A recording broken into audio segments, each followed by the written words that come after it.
Hey everybody, this is Angie from Transcend Furniture Gallery. I know you haven't seen my face yet in any of my videos. I think I'm about 5 videos in. I'm super camera shy. That is the main reason you haven't seen me yet, but I'm going to try to branch out a little bit more and push myself a bit. So just forgive my awkwardness. Hopefully I'll get over it at some point, but anyway, I wanted to say hello. This video is actually kind of a recreation of one of my more popular Instagram videos that I did a while back, a shop room tour. I get a ton of questions about what I use, the products, some of my favorites, and I thought this would be a good way to kind of go through and show you guys some of the stuff that I use when I'm refinishing furniture.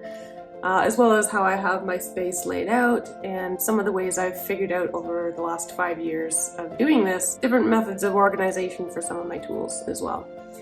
You can see right there, as for an example, pegboard is awesome in workroom. Yeah, so it'll be stuff like that. Hopefully you'll find this interesting. I definitely want to say though, you don't need all of these things to flip furniture if you're just doing a piece for yourself or a friend, or even a few pieces just to make some extra money on the side. This is literally my job. It's been my job for the last 5 years. First part-time and then full-time for the last year and a half approximately. And therefore, you know, you collect things over the years. The majority of this stuff is stuff that's useful, for sure. It's nice to have, but it's not necessarily a necessity for someone just starting out. Anyway, blah blah blah, you can tell I'm super awkward here, so let's just get into the video. My name is Angie, and I'm the one behind Transcend Furniture Gallery, a business created from the love of vintage furniture and the desire to take broken, dated, and unloved things and turn them into modern treasures. Sometimes I paint, sometimes I don't, but I always do what I can to save old pieces from the trash. Welcome to my workroom.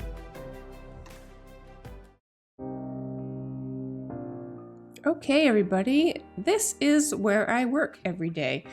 Like I mentioned before, this is my full-time job, so I've collected a lot of goodies over the years that help me with what I do. I'm just gonna give you a quick pan around the room here so you can get an idea of the size. This is a 1.5 car garage. It looks bigger on the camera than it actually is in person, but it works for me. So this interesting looking contraption here I use pretty much on every single piece. It is a shop vac as well as a cyclonic separator. It's an ONEIDA dust deputy attachment, and basically when you're sanding, your shop vac will pull dust and dirt from the sander down the hose into the cyclone where it separates the larger particles from the smaller ones, which is quite helpful. And the larger ones stay in the bucket and the smaller ones go into your shop vac. I'm also quite lucky to have in my garage a central vac outlet. This is awesome because my shop vac is permanently hooked up to my sander, so this is what I actually use to vacuum. I've got a gazillion clamps. I'm also fortunate to have a sink, which is great for rinsing out my brushes, and I have these hooks here to hang the brushes to dry, and my brush soap lotion for my hands because I wash my hands about 1 million times a day. Over here we've got some different things, levels, squares, different pry bars. You'll see I have several of these little dollar store baskets hung on pegboard. They're really handy for holding small bits like these.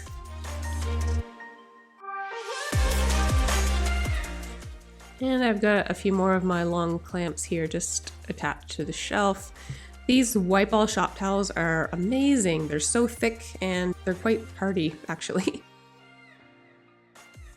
And then these are all little extra bits.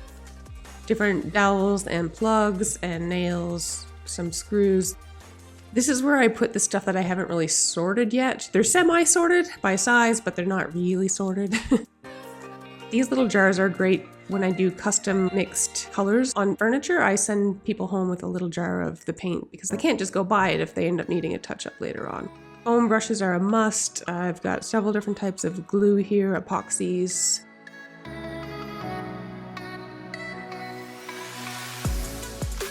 Gloves, of course. I go through a fair bit of gloves. This plastic stretch film here is great if I need to wrap a dresser with the drawers in. It'll just keep everything nice and protected for the journey home. And over here is where I keep most of my spray stuff. This stuff is great. It's actually plastic film with masking tape attached. So what happens, it's like a roll. You unroll it and you run the masking tape around, like say the edge of a drawer, and then you just pull the plastic down and you can spray the drawer without getting any paint where you don't want it to go. And I have a Wagner Flexio 590 in that big case. Up above here I have a spray shelter, and I'll pop a link below for all of these spray goodies if you're interested. Up here is all of my Fusion mineral paint. It's pretty much the only paint I'm using at the moment. This little fan deck is fantastic if I need to find a certain color or a certain tone. It's great. I definitely recommend these if you use Fusion at all. And at the back it's actually got some different recipes too to make custom colors.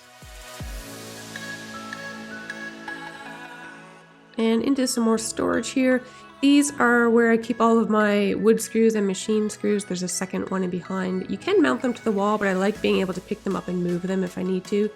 I don't know if they still make these. These were gifted to me secondhand, so I'm not sure honestly where to find them.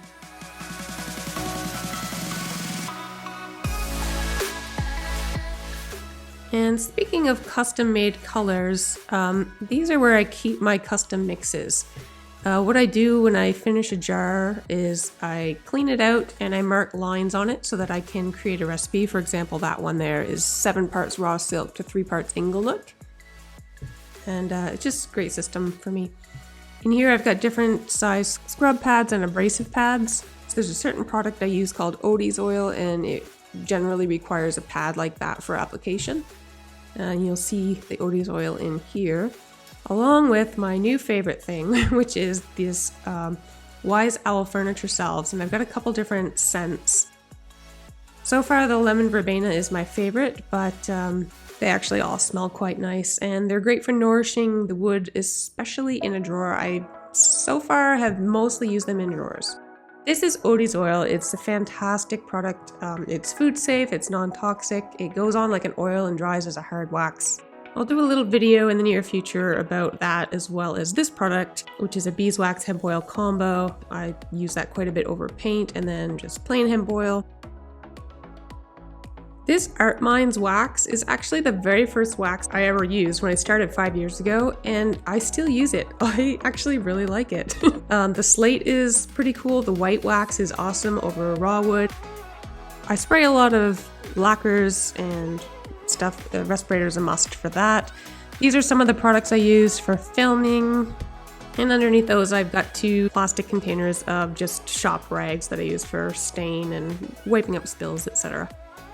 Extra pegboard pieces, spare tape, and then I've got all of my cleaners and solvents under here. There's everything from bleach to white vinegar, different types of stripping solution. I don't use these ones as much anymore. This is great if I just need to clean a piece to flip it. I don't need to actually do work on it. TSP, and I've also got some TSP alternative in there. Oxalic acid is amazing if you need to bleach a stain out of wood. I'll do a video on that a little bit later on. And then just some different products here. Another thing I tend to collect a lot of is hardware. I buy it whenever I can. I don't always buy it brand new. I tend to recycle it and thrift it and salvage it from other pieces, but I do have some new pulls in here as well. I use cup pulls quite a bit, so I've got a lot of those, different wood knobs. And legs for days. I have so many different types of legs. Most of them are mid-century style, but there's some metal ones in there, kind of more modern ones that you'd see on like Amazon, for example. And just some more of the antique and kind of more specialty pulls. Yeah, so that concludes this wall of the room.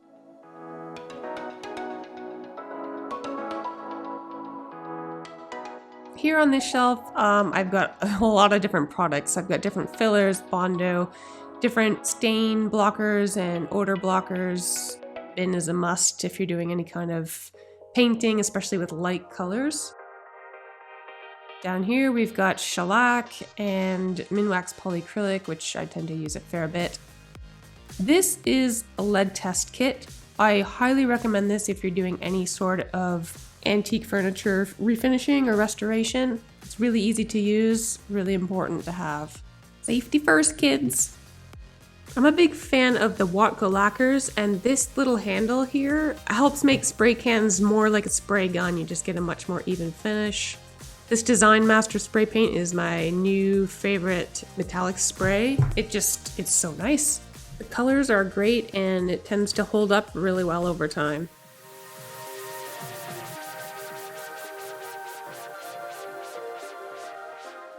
When I first started doing this, I used a lot of Minwax stains, but my actual preference now is General Finishes. I have one jar here of their water-based, which is, I've only used it once, I do like it, but I tend to prefer the oil-based. Antique Walnut, Nutmeg, Java, and Candlelight are the ones I use the most. But there are still a few Minwax colors I use a lot, like Dark Walnut, Classic Gray, and Special Walnut. I tend to use those quite a bit. And there's a few other products in here. I will try anything once. You never know. Sometimes you try something on a whim and you end up really liking it.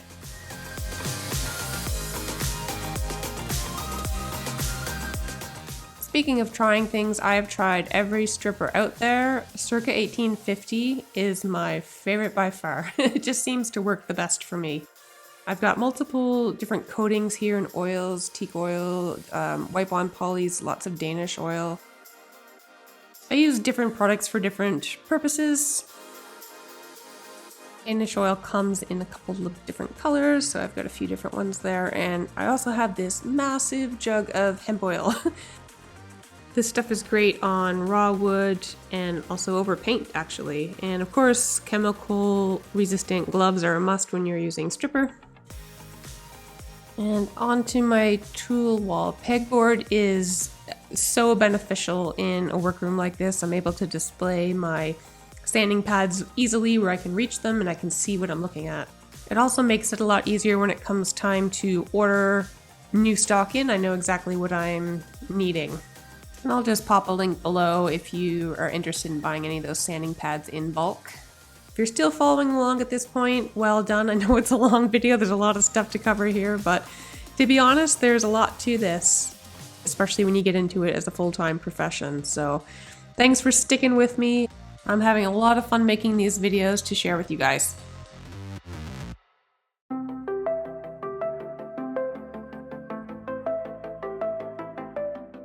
I've got a few different scrub brushes here with different bristles depending on what I'm using it for. Some of them are great for scrubbing hardware or helping to stripper gunk out of detailed wood. And hearing protection is a must for me. I find as I get older, my ears just can't handle the ringing of the sander and the shop vac at the same time, so those earmuffs are great. I'm actually in the market for some new brushes. I've had these for about 5 years. You can see they're still going, but I could definitely use a refresh. These little cheap chip brushes I just use for applying stripper for the most part. And I've got a couple different wax brushes here and lots of tools, pliers, screwdrivers, pretty much everything you can think of.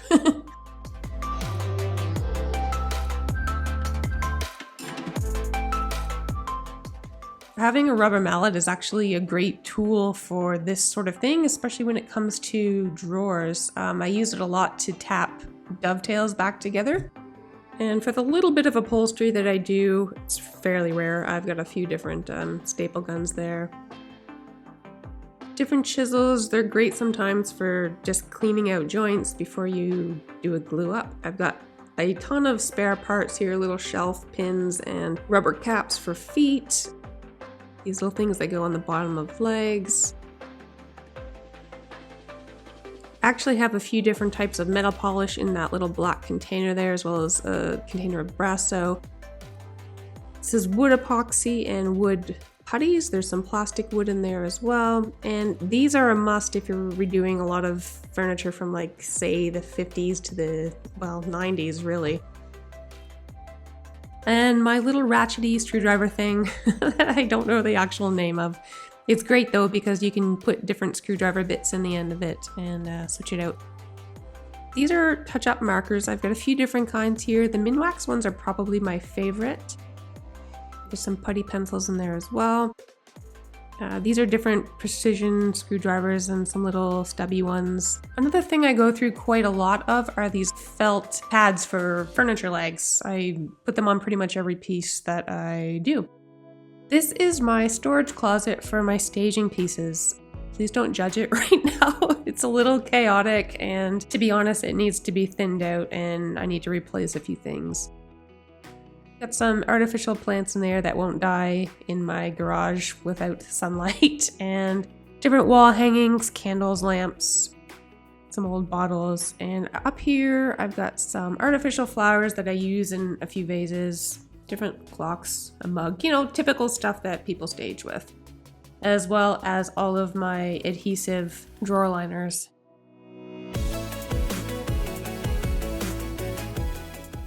Shipping blankets are a must if you do your own pickups and delivery, which I do. I probably have about 20 of them in total. Some of them are in my storage room at the moment.